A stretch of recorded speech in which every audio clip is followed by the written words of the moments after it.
அம்மா. டேய், எங்களெல்லாம் மறந்துட்டியாடா?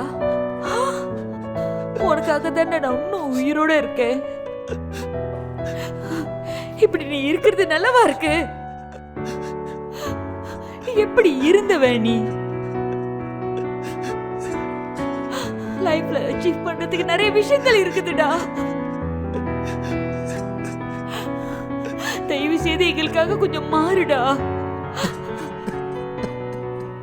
இது முடிவு இல்ல. லைஃப்ல அச்சீவ் பண்ணதுக்கு இவ்வளவு விஷயங்கள் இருக்கு. நீ நிறைய விஷயங்கள் பண்ணணும் இந்த அம்மாவுக்காக. உனக்கு இருக்கிற திறமையை வச்சுக்கிட்டு உன் வாழ்க்கையை எப்படி வேணாலும் நீ மாத்திக்கலாம். ஒரு காதல் போயிட்டா அது அங்கேயே முடிஞ்சிடாது. இங்க பாருடா, காதலுக்கு முடிவே இல்ல. நீ எங்க போய் தொலைச்சியோ திரும்ப அங்கேயே போய் தேடு.